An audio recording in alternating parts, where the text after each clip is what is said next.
नमस्कार बंधुरा welcome to Deepa's home kitchen Goalpara. आज के बानाबो निरामिष आलुर दम। तार जोन्नो आमी 5टा आलू निये निয়েছি।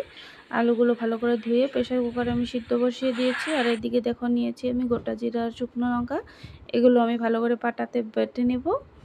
और आगे থেকে ভিজিয়ে রেখেছিলাম আমি কাজু বাদাম, এখানে 5 থেকে 6টা কাজু বাদাম আছে। আমি এটাকে বেটে নিলাম ভালো করে মিহি করে। আর কড়াইতে আমি দিয়ে দিচ্ছি তেল, তেলটা গরম হয়ে গেছে, দিয়ে দিয়েছি আলু।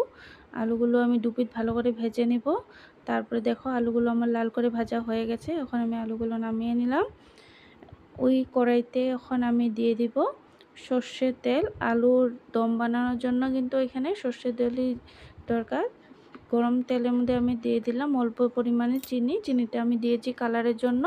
চিনিটা ক্যারামেল হয়ে গেলে এখানে আমি দিয়ে দিব গোটা জিরা, তারপরে দিয়ে দিব শুকনো লঙ্কার জিরা বাটা। তারপরে আমি এখানে কিছু সময় লাড়িয়ে দিয়ে দিব হলুদ আর নুন হলুদ দিয়ে আমি এখানে কিছু সময় কষিয়ে নেব। তারপরে দিয়ে দিব কাজু বাদাম বাটা। কাজু বাদাম বাটাটা কিন্তু তোমরা ভালো করে কষিয়ে নিও। আমি এখানে কিন্তু অনেক সময় ধরে এটা কষিয়ে নিয়েছি, কারণ কাজু বাদাম বাটা দিলে কাজু বাদামগুলো কাঁচা কাঁচা গন্ধ হয় ভালো করে ভাজা না হলে। তো এখানে আমি ভালো করে কষিয়ে নিয়েছি। দেখো আমার মশলা থেকে তেল বেরিয়ে এসেছে। এখন আমি দিয়ে দিব ভেজে রাখা আলুগুলো দিয়ে আমি এখানে ভালো করে 2 থেকে 3 মিনিট ভালো করে ভেজে নেব। সিদ্ধ করা আলু তো এখানে ঢেকে না দিলেও হবে। তো এখানে আমি ভালো করে ঢেকে না দিয়ে ভালো করে ভেজে নেব। কষিয়ে নেওয়ার পর এখানে আমি দিয়ে দিচ্ছি অল্প পরিমাণে জল দিয়ে আমি এখানে ভালো করে ফুটতে দিব তরকারিটা। কিছু সময় ফুটে যাওয়ার পরে আমি এখানে দিয়ে দিব গরম মশলা বাটা, যেটা আমি বেটে রেখেছিলাম।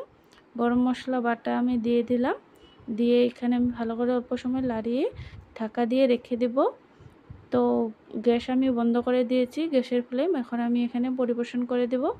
দেখো কি সুন্দর লাগছে। এটা কিন্তু তোমরা ভাত, রুটি বা পরোটার সাথে খেতে পারো, খুব ভালো লাগে। ভিডিওটা যদি ভালো লাগে থাকে তোমাদের, তাহলে লাইক আর সাবস্ক্রাইব করে দেবে।